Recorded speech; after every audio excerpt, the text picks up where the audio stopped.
noite! É uma grande alegria receber você e a sua família para mais esse momento de comunhão, louvor e palavra. Então quero aproveitar para pedir para você dar uma boa noite para a pessoa que está do seu lado e dê um belo sorriso no rosto, dê uma boa noite, seja bem-vindo. Se você não conhece a pessoa, se apresente a essa pessoa, diga o seu nome, diga que é muito bom ter essa pessoa aqui conosco. Pronto. Vocês estão me ouvindo bem aí atrás? Dá para me ouvir bem aí atrás? Não? Estão me ouvindo bem, gente? Mais ou menos, né? Dá para perceber que está bem abafado lá atrás o som, tá? Puder ajustar aí, eu agradeço, por favor. Aproveitando o pessoal ajustar o som, eu quero dar um aviso importante, tá? Na madrugada, não de ontem nem de antes de ontem, a porta central quebrou de vidro, então nós interditamos. Então peço que se você for sair em algum momento, que eu tenho certeza que você não vai sair, você vai ficar o culto todo aqui dentro, mas se precisar, for uma questão de vida ou morte, ou é a sua criança que está precisando de um auxílio, lá na salinha ou no berçário, aí você, por favor, utilize a porta, a saída de trás, tá certo? Na saída também, quando nós formos sair do auditório, utilize também a saída de trás. Então vamos sair devagar, aproveite e vá falando com as pessoas que você não falou, porque tem gente que lá atrás não falou com quem está aqui na frente. Então vamos com paciência sair com calma lá pela porta de trás, combinado? Melhorou a minha voz aí atrás? Não? Vai ter que continuar mexendo, tá, gente? O pessoal não está conseguindo me ouvir direito hoje. Oi, oi, oi. Estão me ouvindo, gente? Dá para ouvir? Ótimo, agora sim. Bom, quero agora convidar você a colocar o seu celular no modo avião, no modo silencioso, porque agora nós vamos orar ao Senhor e vamos iniciar um momento muito precioso. E esse momento, ele também é uma reverência a Deus, porque é o momento em que Deus vai falar ao nosso coração, através das Sagradas Escrituras. É o momento que Ele vai nos direcionar, ensinar, alertar, para que nós possamos ser transformados e saibamos viver a vida nesta terra. E aí eu quero também pedir para que você agora feche seus olhos, que nós vamos para o nosso momento de oração. Então feche seus olhos e vamos orar ao nosso Deus. Pai de toda graça, muito obrigado por esse momento aqui na tua casa, em que hoje nós viemos aqui de livre, espontânea vontade. Ninguém aqui foi obrigado a estar nesse lugar, a não ser aquele jovem, aquele adolescente que não quis vir à igreja. O pai disse: você vai, e aí ele veio, e é assim que funciona. Afinal, uma vez que os filhos estão debaixo do teto dos pais, Senhor, nós sabemos que a responsabilidade é nossa, é dos pais. Então, a igreja sim, é o lugar para estarmos todo domingo, porque é aqui que nós temos comunhão contigo, é aqui que ouvimos a tua palavra, é aqui que nos fortalecemos, nos consolamos, somos ajudados por ti e mais do que nunca, somos transformados por ti, Senhor. Hoje, Pai, queremos te pedir a tua sabedoria e o teu entendimento por esse momento. Que possamos, Senhor, estar com os corações abertos, a nossa mente aberta para recebermos a tua palavra, e que através do teu Espírito Santo, a tua palavra habite ricamente em nosso coração, na nossa mente, e que possamos praticá-la para o louvor da tua glória. Mas, Pai, humildemente, reconhecendo o teu poder e glória, reconhecendo a tua posição de Senhor, reconhecendo a tua posição de autoridade, nós queremos te pedir humildemente por saúde, por todos nós, os nossos familiares. E também queremos te pedir, Senhor, a cura total e definitiva de todos os nossos irmãos em Cristo que estão doentes, dos nossos familiares ou conhecidos, cujos nomes estão passando agora por nossas mentes. Que tu possa, Senhor, prover tranquilidade, paz, harmonia e a cura total e definitiva de todos estes, Pai. Queremos também, Senhor, te pedir a tua proteção, que tu possa nos dar direcionamento, discernimento, para nos livrarmos das armadilhas do inimigo, das ciladas de Satanás, e que tu possa nos proteger de acidentes, quedas e outros males. Tudo sempre, Senhor, com a tua ajuda, com o teu auxílio. Pai, queremos te pedir também as tuas bênçãos sobre os nossos trabalhos, as empresas às quais somos donos. Senhor, que tu possa abençoar aquele lugar, porque de lá tiramos o sustento para a nossa família, e é de lá também que nós investimos na tua obra, porque de lá, Senhor, é que tu nos abençoa. Pai, queremos te pedir também que tu possa nos usar, Senhor, para levarmos o teu evangelho para todas as pessoas do nosso ciclo social, para os nossos familiares, vizinhos, amigos, colegas de trabalho, faculdade, escola. Pai, que possamos, Senhor, levar luz, levar o teu nome, e que o teu nome seja exaltado através do nosso testemunho. Te pedimos, Senhor, a paz de Jerusalém, a sabedoria, Pai, que tu possa dar, e que aos nossos políticos, para que eles olhem com carinho para o povo, políticos da nossa cidade, do nosso estado e do nosso país. Abençoe esse nosso momento, Pai, e dai-nos mais e mais o teu discernimento, a tua sabedoria e o teu conhecimento. É o que te pedimos e agradecemos, no nome de Jesus, amém e amém, Jesus.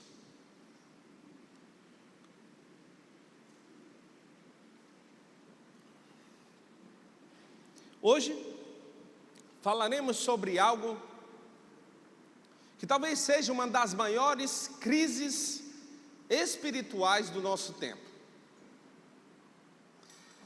Não é simplesmente uma crise financeira, não é simplesmente uma crise política, não é simplesmente uma crise econômica, não é simplesmente uma crise familiar. É uma crise, uma verdadeira crise de temor a Deus. Estamos vivendo em um tempo em que se sabe de muitas coisas, que se tem conhecimento de muitas coisas, se tem acesso a muitas informações, coisas que antes eram difíceis de serem acessadas, hoje através de um clique, de um tocar de tela, nós temos acesso. E ali é um abrir da nossa mente. E dentro desses conhecimentos tem muitos direcionamentos, doutrinas, fundamentos, que muitas vezes são totalmente contrários às Sagradas Escrituras. Vivemos um tempo em que há um acesso a milhares de informações, mas há uma grande perda de reverência a Deus. Vivemos um tempo em que se consegue falar com qualquer pessoa, em qualquer lugar. Hoje mesmo eu conectei via vídeo com a minha mãe, que está lá em Fortaleza. Quem diria um dia nós faríamos isso, não é verdade? Em qualquer momento nós podemos fazer isso. Temos essa tecnologia, mas ao mesmo tempo nós temos dificuldade de ter tempo para ouvir a voz de Deus através da meditação. Temos dificuldade de tempo para poder falar com Deus através da oração. Temos tempo e vivemos esse tempo para conquistar seguidores, fama, riquezas, status, mas vivemos um tempo em que não se sabe mais se prostrar diante do Senhor. E talvez uma das perguntas mais importantes que precisamos fazer hoje é: o que aconteceu com o temor a Deus? O que aconteceu com o temor de Deus?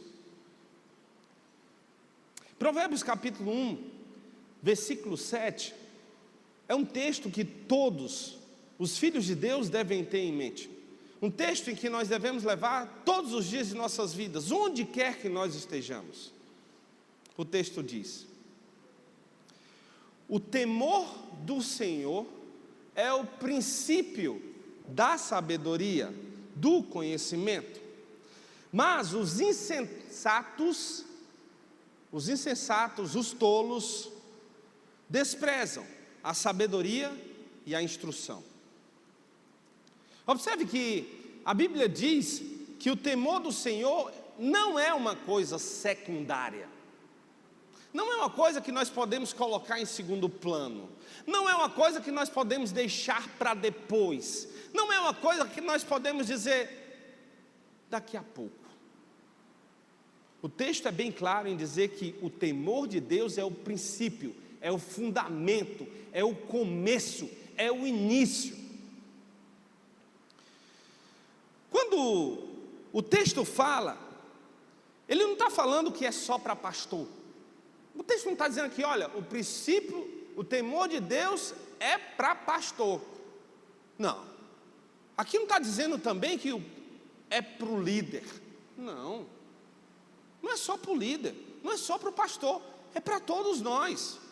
Nós precisamos ter esse entendimento. Por isso que este versículo é para todos. Essa passagem é para todos os filhos de Deus. E nós temos que ter essa consciência. Porque se não temos como fundamento, como início, como princípio, o temor a Deus, estamos aniquilados. Quando uma geração perde o temor de Deus, ela começa a encarar o pecado como algo normal. Começa a dizer, não, mas não tem problema. Ei, pecar é normal, todo mundo peca. A justificativa para tornar o pecado normal é dizer que todo mundo é pecador. De fato somos. Mas pecar deliberadamente é falta de temor de Deus. Por isso que o pecado nunca, jamais deve ser considerado algo normal. Porque senão jamais reconhecemos que somos pecadores. Porque nós queremos reconhecer que somos pecadores para justificar o pecado, não para reconhecer que estamos errados. Por isso que nós temos que ter muito cuidado. Isso tudo acontece por falta de temor de Deus. Quando uma geração perde o temor de Deus, ela começa a chamar a santidade de exagero. Nossa, meu irmão, mas o que custa tu tomar uma garrafa de vinho? Mano, o que custa tu dar um tapinha no baseado? Não faz mal a ninguém. O que custa tu cheirar o pó? Uma cheirada no pó. Não vai morrer por isso. Deus não vai ficar chateado com você por isso não. Santidade é corte. Santidade é corte. Não tem pouco ou muito, é zero. O termo santo significa separado para Deus. É algo que não se mistura. É pior do que óleo e água. Não tem nem como tocar. Não tem como misturar. E aí a gente começa a dizer, nossa, mas tu é muito santo. Gente, vai para o céu antes de todo mundo. E começamos a criar rótulos, bullying, diante de uma situação séria, concreta, real. Quando uma geração perde o temor de Deus, ela começa a chamar a obediência de fanatismo. Nossa, tu é muito fanático. O que custa tu dizer uma mentirinha? Não custa nada. Você pode mentir, não faz mal, Deus vai entender uma mentira boa. Meu irmão, não tem problema nenhum não. Isso é perder temor de Deus. Tem problema sim, obediência é obediência. Obedecer mais ou menos não é obediência. Ou ela é 100% ou ela não é. Quando uma geração perde o temor de Deus, ela começa a chamar a reverência de religiosidade. Nossa, mano, precisa tu se ajoelhar para orar para Deus, é? Mano, tu precisa ficar no teu quarto para orar para Deus? Mano, tu precisa ir ao culto mesmo?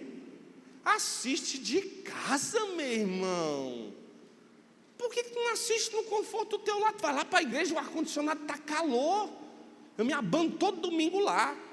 Eu vou fazer o seguinte, eu vou um domingo sim e vou um domingo não. Eu fico imaginando a igreja primitiva em Manaus. Como era a igreja primitiva, gente? Quando não tinha energia elétrica, como é que era? Será que a gente ia justificar da mesma forma como hoje? Sabe por que a gente justifica? Porque não tem temor de Deus. É por isso que a gente justifica. Não é porque a gente está cansado, não. Não é porque a gente quer conforto, não. É porque perdemos o temor a Deus. E aí, quando uma geração perde o temor de Deus, ela começa a tratar Deus como se fosse apenas parte da sua vida. Algo dispensável ou algo que não se precisa valorizar. É por isso que Deus muitas vezes fica em segundo plano na nossa vida, porque nós perdemos o temor a Ele. Nós não o reconhecemos como Senhor em todas as situações da nossa vida, porque se perdeu o temor a Deus. Passamos a entender Deus como algo passageiro. Eu venho para a igreja, assisto o culto, estou temendo a Deus. Quando eu saio daqui, saio no trânsito e começo a falar palavrão, começo a consumir pornografia, começo a ser grosseiro dentro da minha casa. Acabou o temor? É só isso. Deus não é algo passageiro, Ele é intenso, constante, eterno. E o temor dEle deve ser da mesma forma.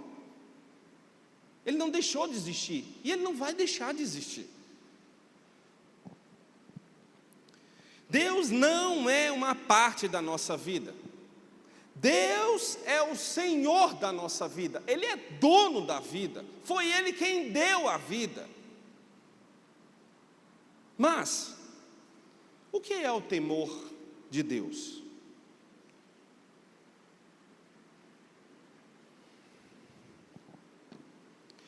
O temor e tremor verdadeiro, bíblico,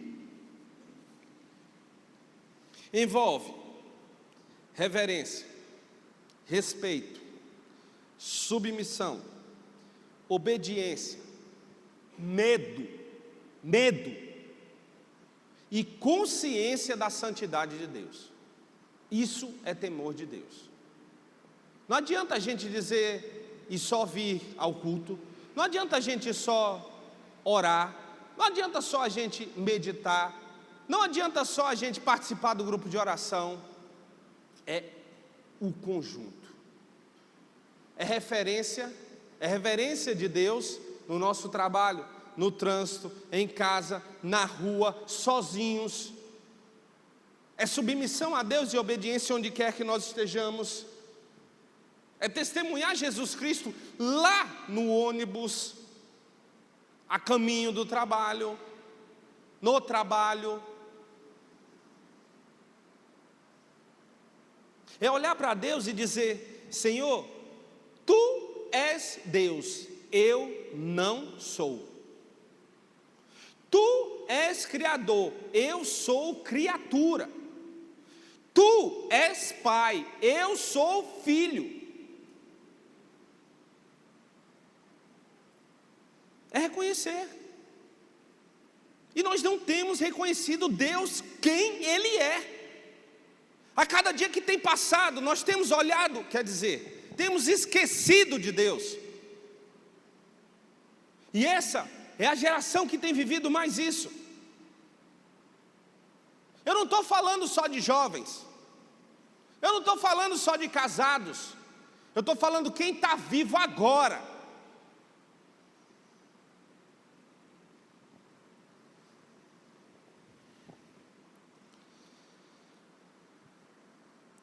Temor de Deus é reconhecer: a minha conduta contrária à tua palavra trará consequências.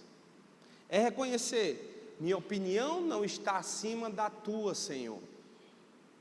Minha vontade não está acima da tua vontade. Minha liberdade não está acima da tua santidade. O meu falar não está acima da tua palavra. Meus desejos não são maiores do que os teus mandamentos. Isso é temer a Deus. Provérbios capítulo 8, versículo 13. Olha o que esse texto, outro texto maravilhoso que nós devemos levar sempre nas nossas vidas. O texto diz: temer ao Senhor é odiar o mal. Odeio o orgulho e a arrogância, o mau comportamento e o falar perverso. Olha o que esse texto traz, e olha que interessante. O temor de Deus não é apenas uma emoção, muito pelo contrário. O temor de Deus é uma transformação de vida, porque o texto diz: o temor ao Senhor é odiar o mal, ele reverte em atitude. O temor a Deus é uma atitude. Ele exige uma ação, uma demonstração. O temor de Deus muda aquilo que fazemos. Por isso que é uma demonstração, é uma ação. Se eu realmente temo a Deus, eu começo a odiar o que Deus odeia. Se eu realmente temo a Deus, eu começo a amar o que Deus ama. Se eu realmente temo a Deus, eu passo a cumprir os seus mandamentos, a seguir as suas orientações, a viver a sua palavra. Se eu realmente temo a Deus, a minha vida começa a mudar, porque eu desejo, eu reconheço como Senhor da minha vida. Sabendo disto, hoje nós veremos alguns fatos acerca do temor e tremor a Deus. E o primeiro fato é que temer e tremer a Deus é reconhecer a sua presença.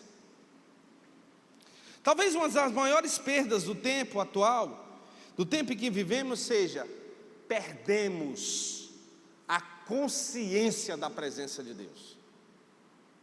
Perdemos. As pessoas pensam assim: se ninguém descobrir, está tudo bem. Se eu fizer escondido, nada vai acontecer. Se eu pegar esse dinheiro do caixa aqui e pegar para mim, não vai ter problema nenhum. Se eu consumir pornografia lá no quarto de casa, não vai ter problema nenhum, ninguém está vendo. Se eu falar mal do meu líder, do meu pastor, não vai ter problema nenhum não, ninguém está vendo. Estou falando só para minha mulher. Se ninguém souber, não vai ter problema. Se ninguém estiver vendo, eu posso fazer, a vida é minha. Só que há um detalhe: mesmo que ninguém veja, Deus vê. Mesmo que ninguém, pastor, líder, mulher, filho, irmão, irmã, Deus vê, porque Ele é onipresente, Ele está em todo lugar.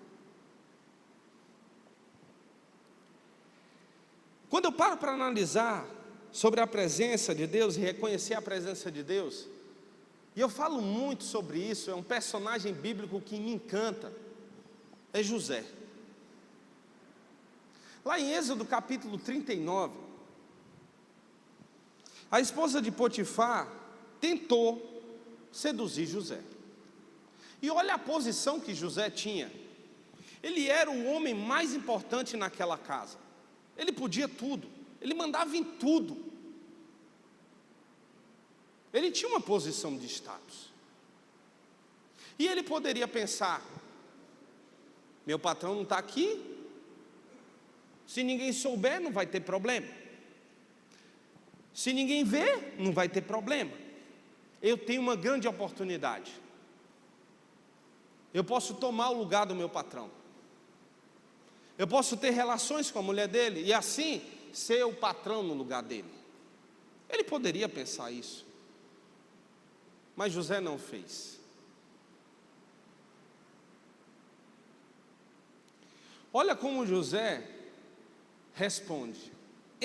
Gênesis 39, 9. Gênesis capítulo 39, versículo 9. José respondendo para a mulher de Potifar, a Potífera: não há ninguém, o nome dela não é esse, tá, gente? Meu pastor costumava chamar ela de Potífera. Faz todo sentido, né? Não há ninguém nesta casa maior do que eu. Ele nada me negou, a não ser a senhora, porque é a mulher dele. Como poderia eu, então, cometer algo tão perverso e pecar contra Deus? José poderia ter pensado: não, pensei no meu patrão. Não, ele pensou primeiro em Deus. A consciência da presença de Deus gritou no coração e na mente de José.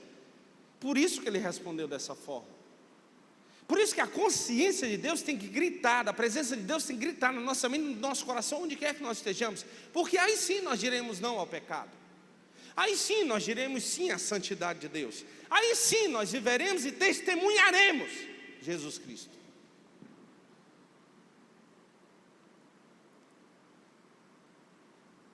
Essa frase de José deve estar escrita no nosso coração, e deve estar escrita no coração de todo cristão. Eu não posso fazer isso, porque eu estou pecando contra Deus. Repita: eu não posso fazer isto, porque estou pecando contra Deus. Eu não estou ouvindo.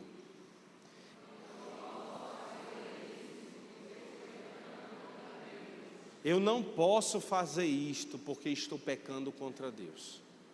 Mais uma vez.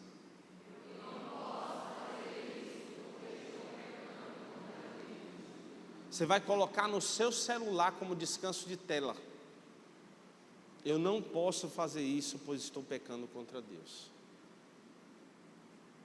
Bote no seu celular, anote lá no post-it do seu computador, escreva no espelho da sua casa: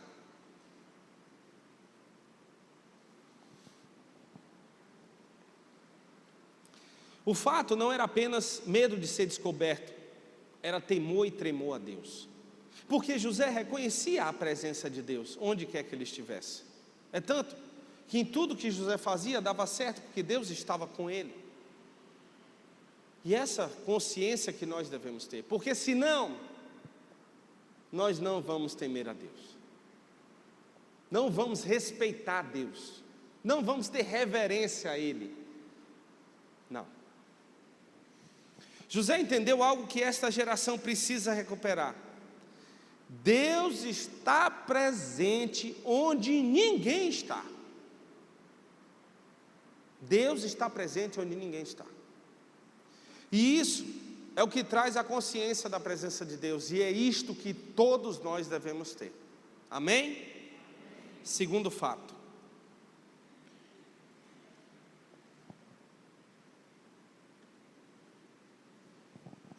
estamos diante de uma geração que se acostumou com o sagrado. É isso mesmo. Existe algo muito perigoso que acontece quando nos acostumamos demais com as coisas, e principalmente com as coisas que são santas.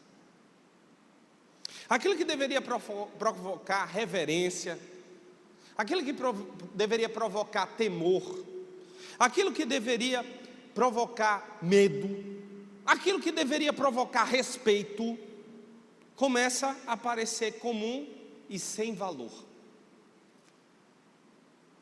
A Bíblia, o púlpito, a oração, a meditação, o culto, o louvor, a presença de Deus, a palavra. Falei a ceia aqui? Não? A ceia. E aí a gente, cara, mais um domingo sem ir para a igreja não tem problema não. Ei, hoje eu não vou meditar porque eu estou cansado, não tem problema não. Já meditei tanto na vida, o que custa um dia não meditar? E assim, vamos perdendo o temor a Deus, porque a gente olha e se acostuma a achar algo tão normal e natural que perde o valor. Quando na verdade nós deveríamos fazer, ao saber que iríamos à casa do Senhor nos alegrarmos, ao saber que iríamos ler a palavra de Deus, que em alguns países não tem acesso, deveríamos nos encher de alegria. Ao saber que vamos orar pela manhã a Deus, reservar um momento especial para isso. Saber que na quarta-feira tem grupo de oração, se programar para não se atrasar. Saber que tem culto jovem no sábado e participar. Saber que vai ter um projeto novo da igreja e se inscrever. Satanás, ele quer nos paralisar.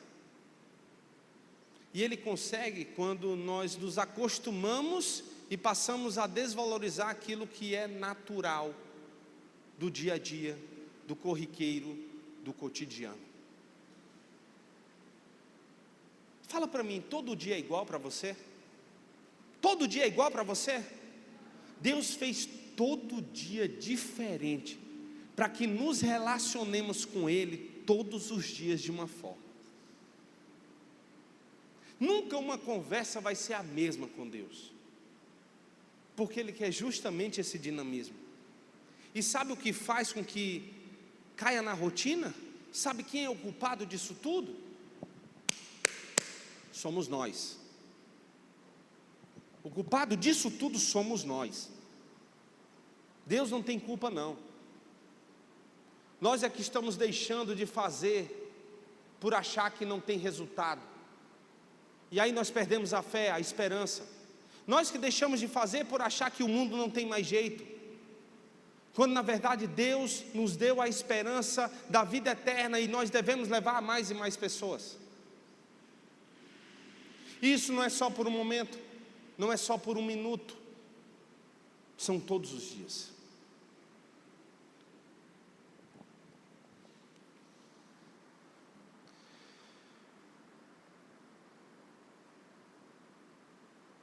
Jesus apontou e deixou um grande alerta para cada um de nós.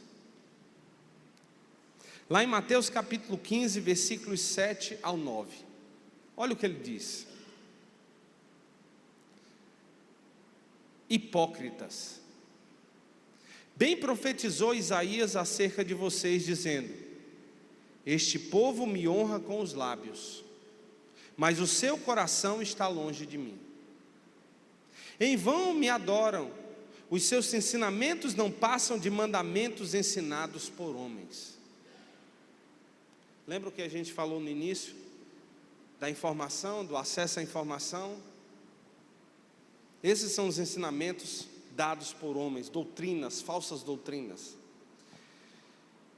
A pessoa vem para a igreja, mas não está mais impressionada com Deus, com a sua palavra, com o momento, com a verdade e justiça da palavra. Canta, mas é da boca para fora. Coloca o louvor em casa, mas chega no trabalho, discute, briga, quer puxar o tapete do colega, arruma confusão, dissensão, divide liderança, divide irmãos.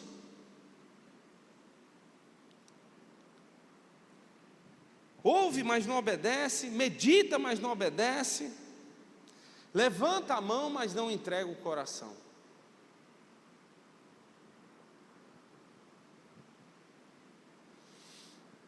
Nós precisamos tomar muito cuidado,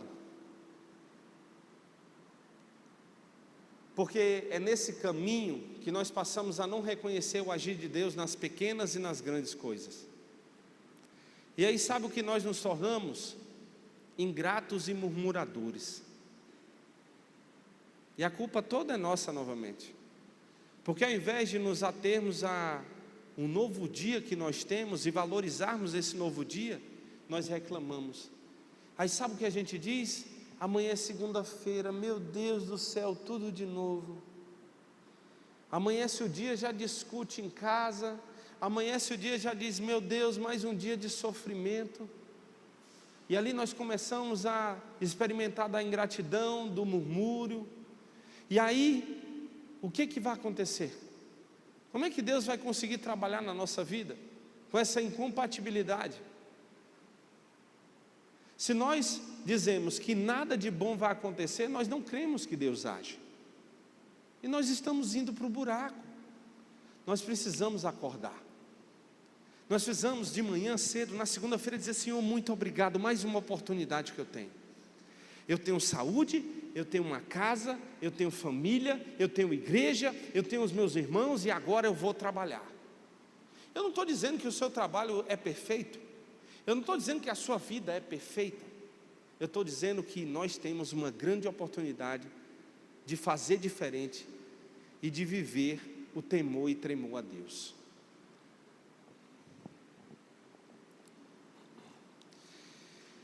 Porque nós podemos estar dentro da igreja e ao mesmo tempo ter perdido o temor a Deus.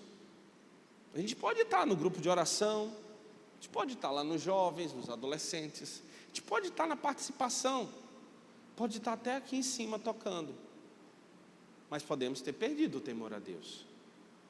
Por isso que nós temos que ter muito cuidado.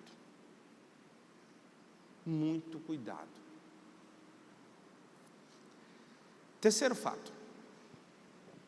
A nossa visão de Deus deve produzir temor e tremor. Vamos abrir o livro de Isaías, capítulo 6.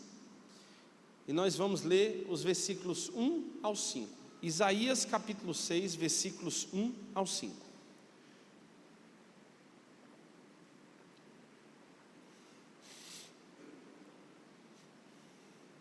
No ano da morte do rei Uzias, eu vi o Senhor assentado em um trono alto e exaltado, e as abas das suas vestes enchiam o templo.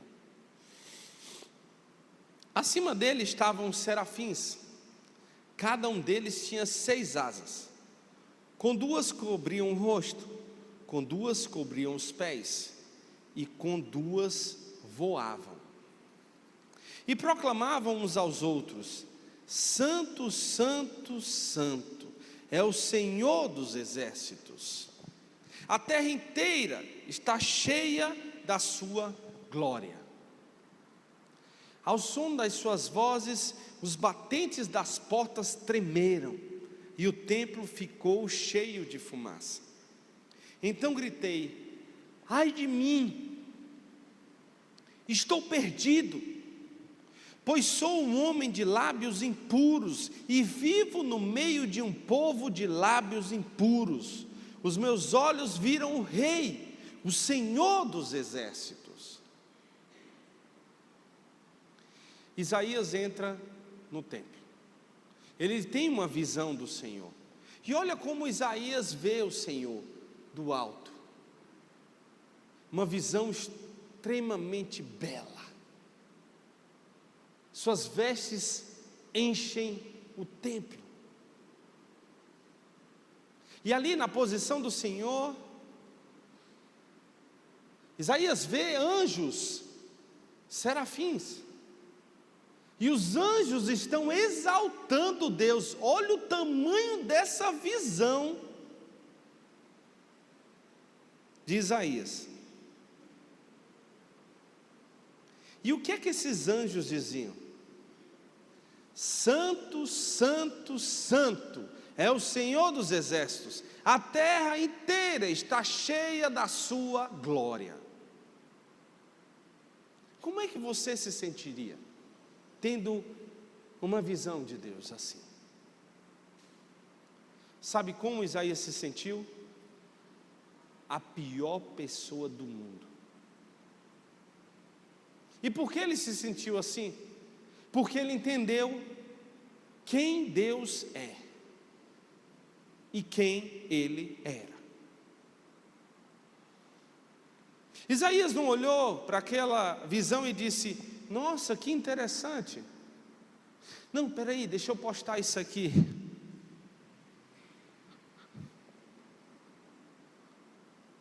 Eu vou contar para todo mundo que eu vi.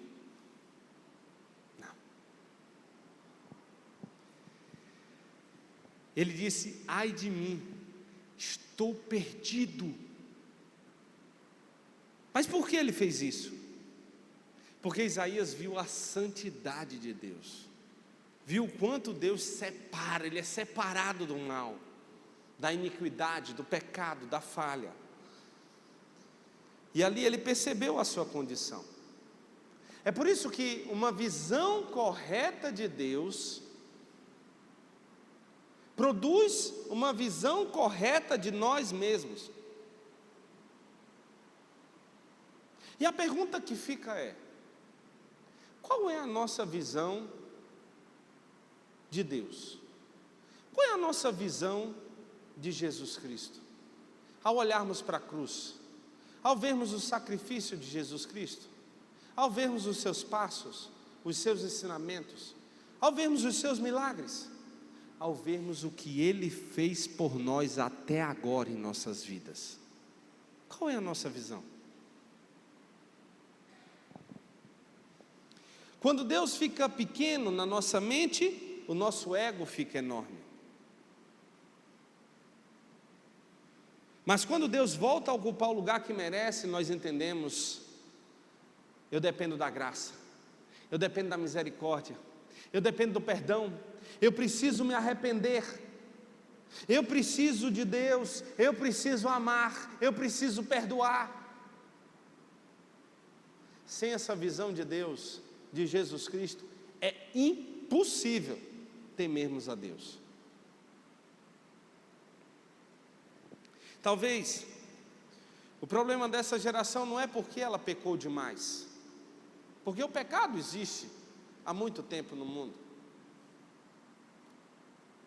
O problema dessa visão é que ela perdeu a visão, o problema dessa geração é que ela perdeu a visão de quem Deus é.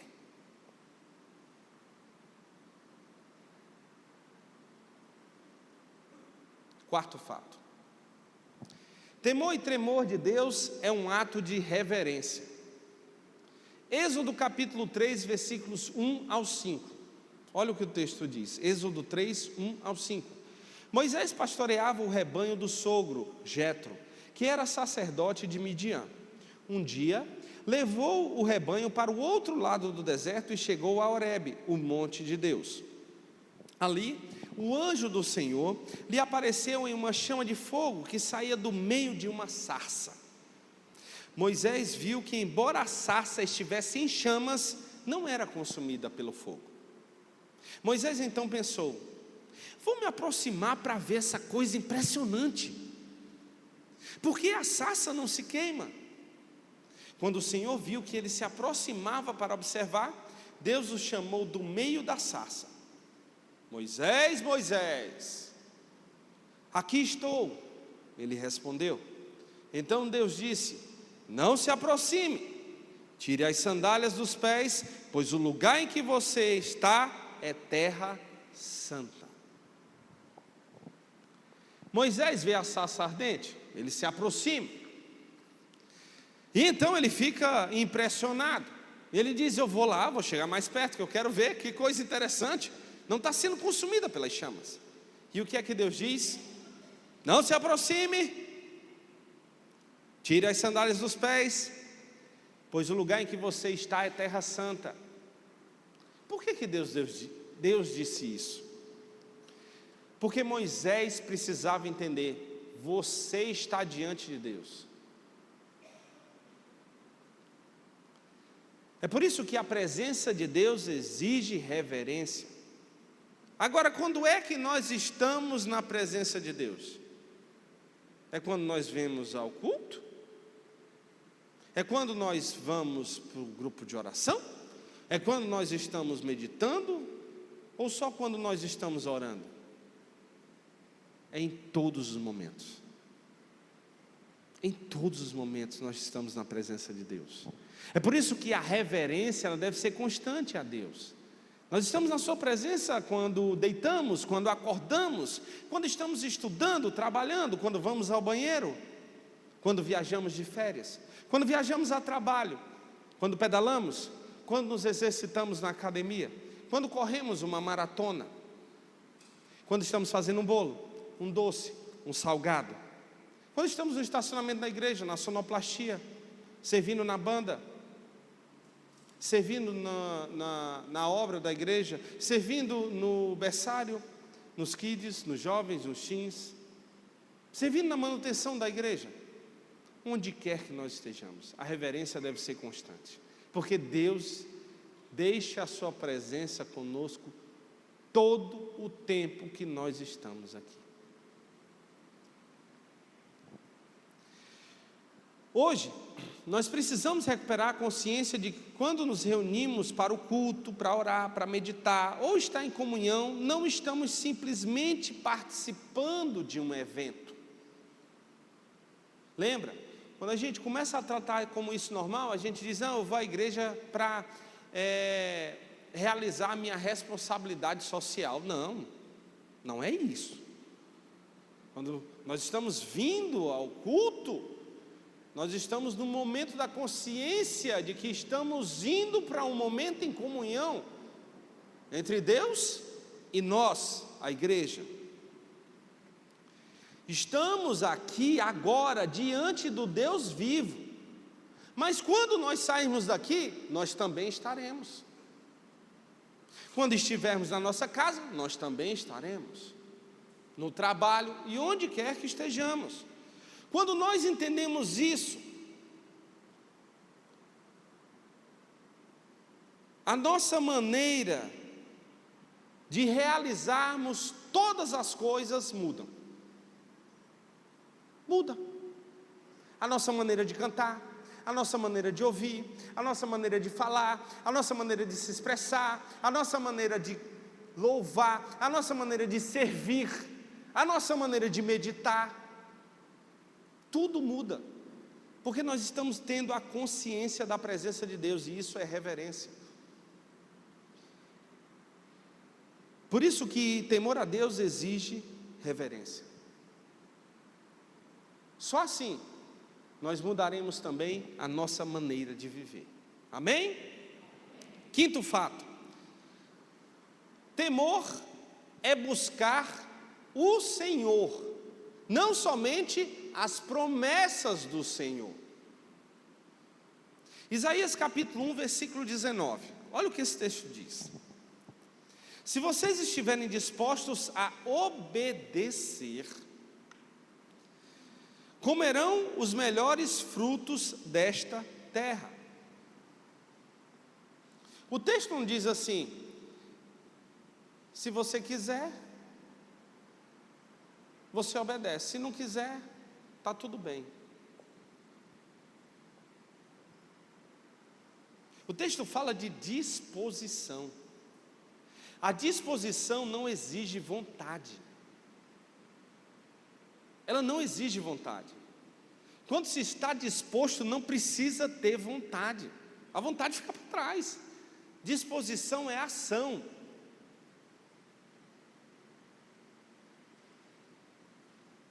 Quando estamos dispostos a servir a Deus, não importa como, dia e horário, nós estaremos lá. Mas sabe o que o ser humano criou? Um negócio chamado indisposição. Nossa, me deu uma indisposição. Primeiro que ela não dá, tá? Indisposição ela não dá não. Indisposição é a ação contrária de estar disposto. Ela é uma ação, não é uma emoção. Então o indisposto é que ele está com o quê? Preguiça. É isso. Aí inventou um nome bonito: estou indisposto. Nossa, me deu uma indisposição de ir lá na igreja. Olha, meu grupo está para a limpeza esse domingo. Me deu uma indisposição domingo de manhã. Quero saber quem é que não sente vontade de ficar dormindo até mais tarde no domingo de manhã. Normal. Mas quando se está disposto, não importa a vontade, se executa. É por isso que ninguém precisa estar disposto para ser fiel.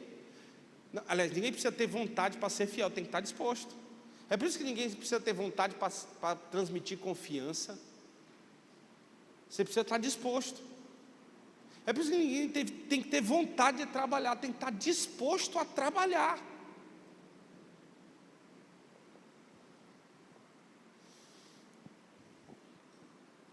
E existe uma característica muito preocupante no nosso tempo. Muito preocupante. Além da preguiça, tá? Que, meu amigo, tu é doido. Não mal não. É pior do que mal. Parece que gruda, meu amigo. Tem um pessoal lá no trabalho que tu olha, eu quero até sair de perto, meu irmão. Diz, tu é doido, isso é contagioso. Pior do que a preguiça.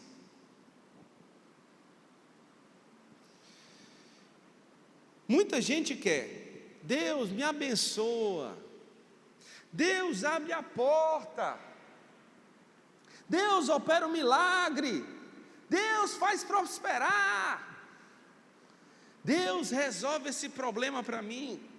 Todo mundo quer falar isso. que a gente quer é só venha, venha, venha, venha, venha, venha. Mas poucos de nós dizem para Deus: Deus, transforma-me a ser mais parecido contigo. Nós queremos receber as bênçãos de Deus sem estar preparados para as bênçãos de Deus. É isso que acontece. Só que não tem como Deus abençoar quem não está preparado. Não tem como. É como dar um carro para quem não tem habilitação, vai morrer. A pessoa pega: Senhor, eu quero uma Ferrari. Não tem nem habilitação, nunca nem dirigiu o carro uma vez na vida. Vai morrer. Já pensou, eu dou na mão de um adolescente desse uma Ferrari? Ixi, chega a sorrir, olha. Não tem nem habilitação ainda, não dirigiram o carro, vão morrer. Por isso que Deus não dá para quem não está preparado para receber. Deus não quer que a gente morra. Ele não quer nos perder. Ele quer nos transformar. Queremos a mão de Deus, mas nem sempre queremos a vontade de Deus. Queremos o milagre, mas não queremos a obediência. A gente quer o milagre de Deus, mas não quer obedecer a Deus. Queremos a promessa, mas não queremos o processo. Lembra José? José teve a promessa de Deus, ele teve um sonho, em que ele ia ter uma posição de poder, que os seus pais iam se curvar diante dele. Mas José entendeu e ele viveu o processo. Quase morreu, ficou no fundo do poço, vendido como escravo, preso injustamente, passou anos na cadeia de graça, e mesmo assim viveu o processo para estar preparado para receber o milagre de Deus na sua vida, a promessa de Deus na sua vida. Nós queremos o céu. Quem quer o céu aqui? Graças a Deus. Lembrando que 50% vai para o inferno. É bíblico. É bíblico.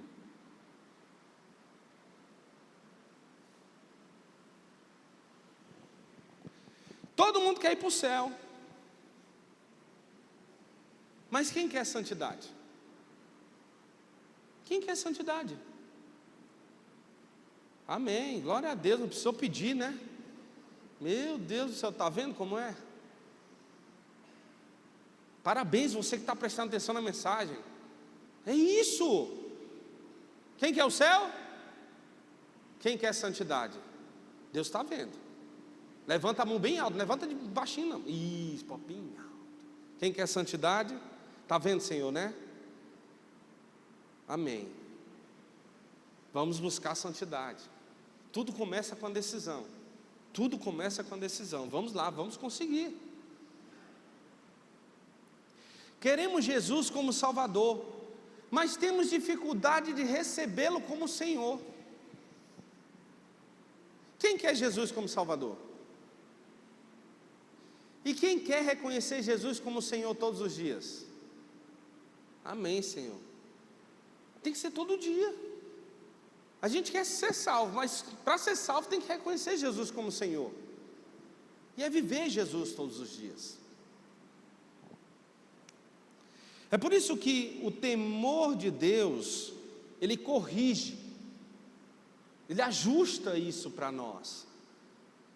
Quando nós tememos a Deus, nós não só queremos os milagres de Deus, nós não só queremos as promessas de Deus, nós não só queremos o céu, nós queremos viver Jesus, nós queremos passar pelo processo, nós queremos ter as nossas vidas transformadas para parecermos mais com Cristo, nós queremos viver a vida nesta terra de modo a agradar ao Senhor, não entristecê-lo.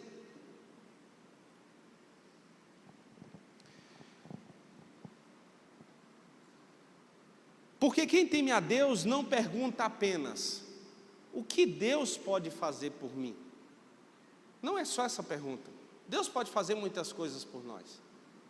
A pergunta-chave para quem teme a Deus é: o que Deus quer fazer em mim?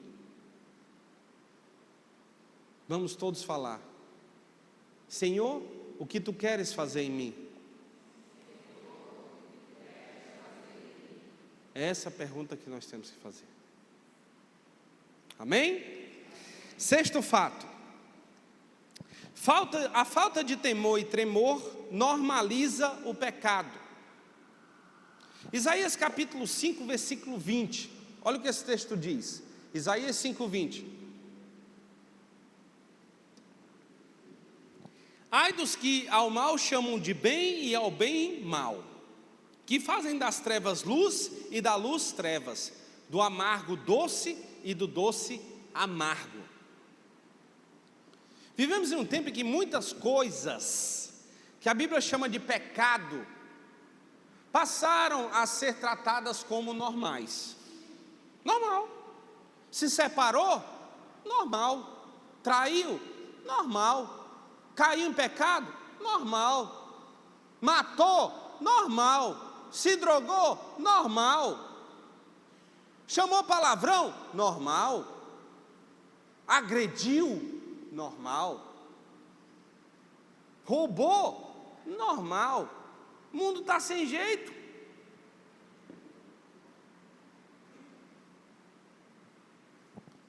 O pecado, ele ganhou novos nomes. Olha só. Mentira, sabe o que virou? Jeitinho. Mentira virou jeitinho. Fofoca. Sabe o que fofoca virou? Eu vou fazer só um comentário. É um comentário, não é fofoca não. E já começa assim, ó. Eu vou te fazer um comentário aqui, mas não é fofoca não, tá?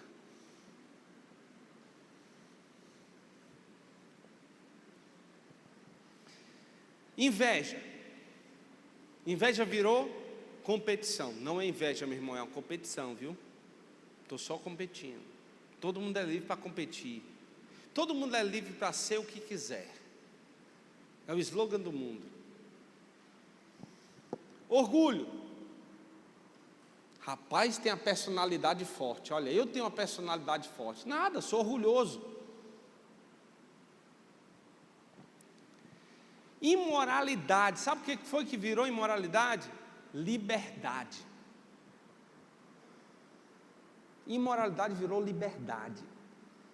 Os desejos da carne viraram liberdade. Agora esse aqui, falta de perdão. Sabe o que virou hoje em dia? Autoproteção. Eu me protejo. Eu evito.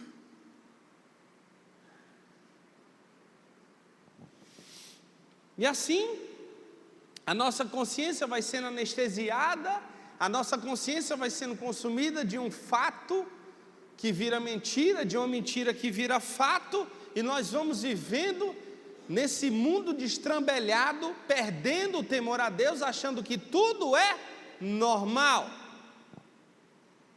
quando na verdade não. Porque se nós achamos isso normal, nós estamos levando o pecado para dentro do reino de Deus, eu falo a igreja, e estamos levando o pecado para dentro da nossa casa, o nosso lar, a nossa família. Nós não podemos tratar como normal. O pecado, ele não é normal.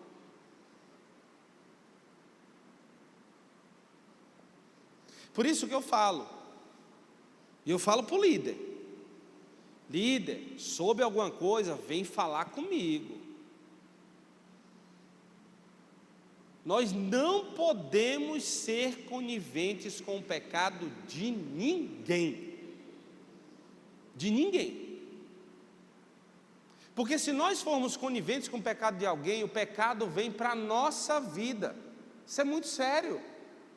Quando nós normalizamos as falhas dos outros, nós passamos a praticar essas falhas. E pior, de uma maneira muito pior. Eu lembro que lá na empresa, tinha um rapaz que descobriu que o responsável de fechar os serviços da empresa estava fechando para receber a comissão sem o serviço ter sido feito. Eu disse: ei, rapaz, tu sabe disso e tu está calado? Não, mas não é comigo. Eu disse: é com você sim, por isso que eu vou falar. Eu não vou ser conivente com isso não. Isso é roubo. Não, não é roubo não, é roubo. O cara está roubando e tu está ajudando o cara a roubar. Eu não vou ser conivente com isso não. Subi na hora para a diretoria e falei: está acontecendo isso, pá. Tu é doido. Tudo começa assim, gente. Na conivência com o pecado, a gente olha: não, não é comigo. Aí a gente vê a pessoa fazendo e diz: ah, vou fazer também. Nós acabamos sendo influenciados. E nós não podemos admitir isso. Começa com as pequenas coisas.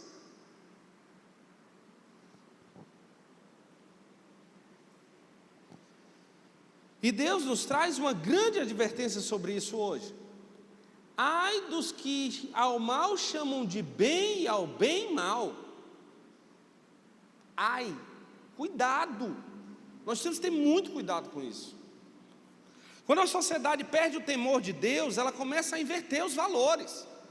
E nós estamos inseridos numa sociedade.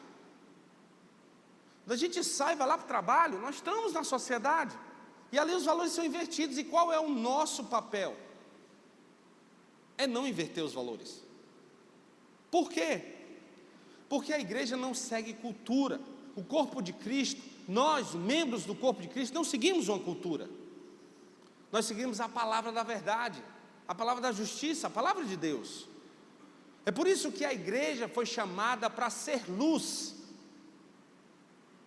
Luz na cultura, luz no trabalho, luz na sociedade. E é isso que nós faremos, amém? Sétimo ponto. O temor e tremor evita que o pecado seja levado para dentro da igreja, da família. Atos capítulo 5, versículos 1 ao 11. Vamos ler. Atos capítulo 5, versículos 1 ao 11.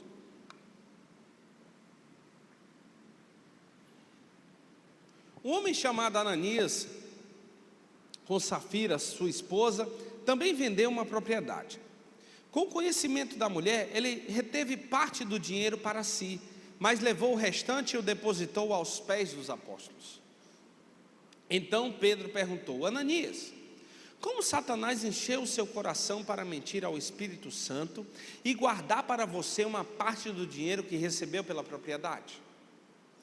Ele não pertencia a você antes de ser vendida? E depois de vendida, o dinheiro não estava em seu poder? O que o levou a pensar em fazer tal coisa? Você não mentiu aos homens, mas a Deus. Ouvindo isso, Ananias caiu morto. Grande temor apoderou-se de todos os que ouviram o que tinha acontecido. Então os moços ouvindo isso, Ananias, então os moços vieram, envolveram o seu corpo e levaram-no para fora e o sepultaram. Cerca de 3 horas depois entrou a esposa, sem saber o que havia acontecido. Pedro lhe perguntou: diga-me, foi este o preço que vocês conseguiram pela propriedade? Ela respondeu: sim, foi esse mesmo. Pedro lhe disse: por que vocês entraram em acordo para tentar o Espírito do Senhor? Veja, estão à porta os pés dos que sepultaram o seu marido, e eles a levarão também. Naquele mesmo instante, caiu morta aos pés dele. Pof. Então os moços entraram e encontraram-na morta, levaram-na e a sepultaram ao lado do marido. Grande temor apoderou-se de toda a igreja e de todos os que ouviram falar desses acontecimentos. Atos 5 apresenta uma passagem muito séria. Ananias e Safira mentiram. E depois o julgamento de Deus veio. A Bíblia registrou. Grande temor apoderou-se de toda a igreja. E por que isso aconteceu? Porque a igreja viu com os próprios olhos o julgamento de Deus.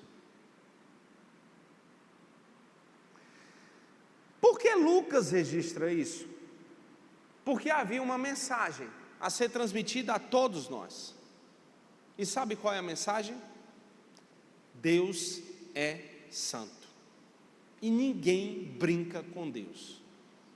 Ninguém brinca com Deus. A graça de Deus não significa que Deus deixou de ser santo, e a gente teima em dizer, não, é a graça de Deus, é a misericórdia de Deus que é infinita, o amor de Deus é infinito, e aí nós esquecemos que Deus é santo. E não podemos esquecer disso. Ele não mudou, Ele é o mesmo ontem, hoje e sempre. O mesmo Deus que julgou Sodoma e Gomorra vai julgar cada um de nós. É o mesmo Deus, não mudou. O que mudou é que recebemos a graça em Jesus Cristo. Agora imagine, e Paulo fala sobre isso, imagine aqueles que vivem na graça e teimam em continuar fazendo o que é errado sem se arrepender. Tamanho vai ser o julgamento de Deus.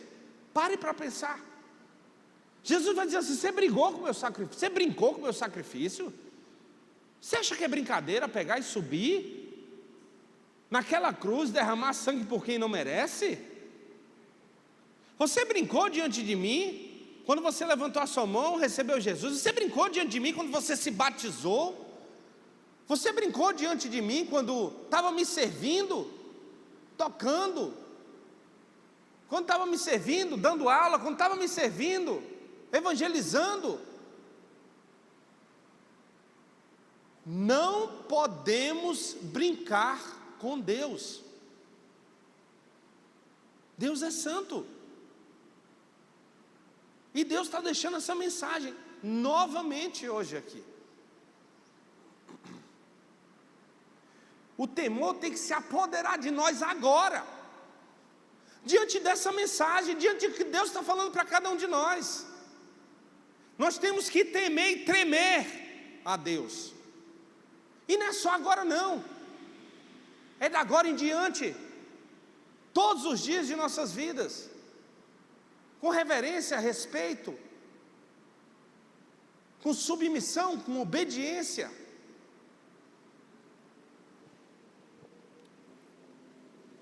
O amor de Deus não significa que Deus deixou de ser justo.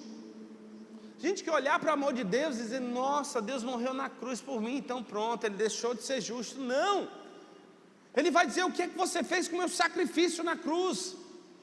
É isso que Ele vai dizer para nós. O que é que você fez com o meu sangue derramado? O que é que você fez com os talentos que eu lhe dei? Com a vida que eu lhe dei, com a família que eu lhe dei, com a igreja que eu lhe dei, com os líderes que eu lhe dei, com o pastor que eu lhe dei, com o trabalho que eu lhe dei, com os filhos que eu lhe dei.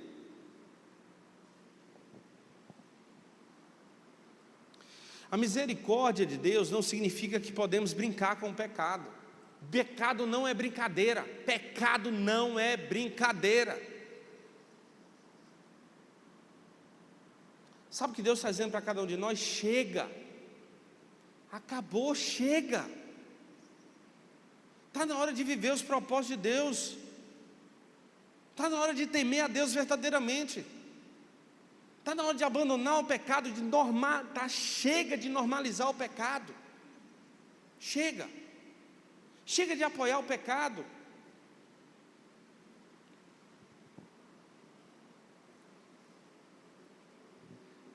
Precisamos de uma vez por todas ter a consciência de que Deus nos ama e que continua sendo justo. Vamos repetir? Deus nos ama e continua sendo justo. Deus nos ama e continua sendo santo.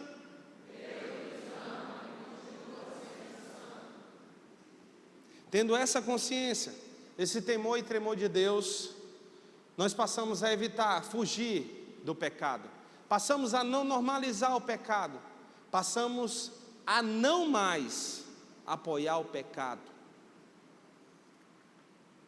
O mundo, ele pode continuar mudando, novas guerras podem surgir, E olha quantos tremores ocorreram recentemente. Venezuela, Colômbia, Indonésia, todos numa escala muito forte. Eu não estou aqui querendo pregar o terror, porque Jesus mesmo disse, é o início, são só os sinais. Precisamos estar alertas a isso. Vão surgir novos tremores, vão surgir novas situações, novas crises, novas tecnologias, notícias vão continuar chegando. Os valores da sociedade vão continuar mudando, se invertendo, e cada vez mais. Mas existe algo que não pode mudar entre nós, dentro de nós: o temor e tremor a Deus. Porque quando tudo ao nosso redor perde a referência, nós continuamos chamando o pecado de pecado. Nós continuamos reconhecendo que precisamos de Deus. Nós continuamos dizendo que precisamos nos arrepender.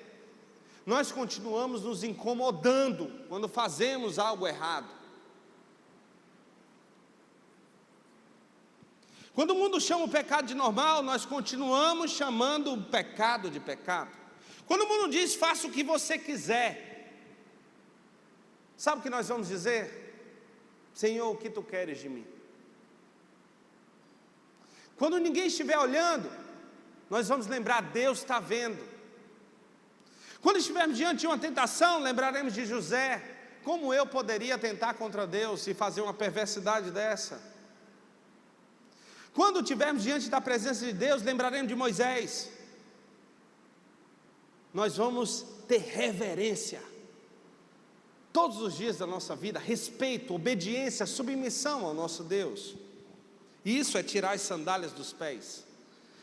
Quando olharmos para a santidade de Deus, nós lembraremos de Isaías: ai de mim, sou pecador, preciso me arrepender, preciso reconhecer que estou errado, preciso perdoar, preciso amar. O temor de Deus não nos afasta de Deus. O verdadeiro temor de Deus nos aproxima mais e mais de Deus, com reverência, humildade, submissão e obediência. Por isso, a pergunta não é apenas: você frequenta a igreja? Você lê a Bíblia? Você medita? Você ora? Você canta louvores? Não. A pergunta é: você ainda teme o Senhor?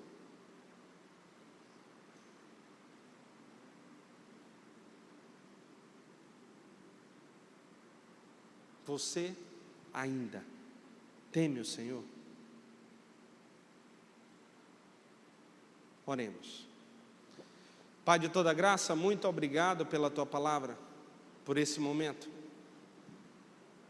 Não há outro Deus igual a Ti, verdadeiro, fiel, compassivo, justo, santo, real. Pai, diante de Ti hoje nos reverenciamos, reconhecemos a Tua autoridade como Deus verdadeiro, santo, único.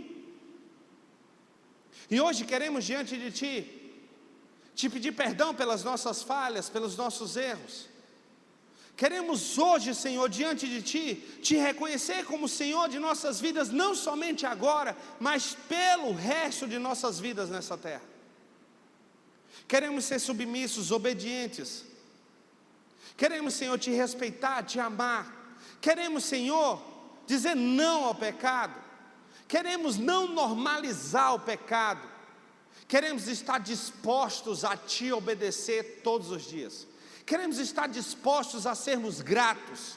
Gratos pela vida que temos, pelo trabalho que temos, pela família que temos, pela igreja que temos, pelos líderes que temos. Queremos, Senhor, viver a vida que Tu queres para as nossas vidas. Queremos viver os Teus propósitos. Queremos Te servir. Nos usa, Senhor.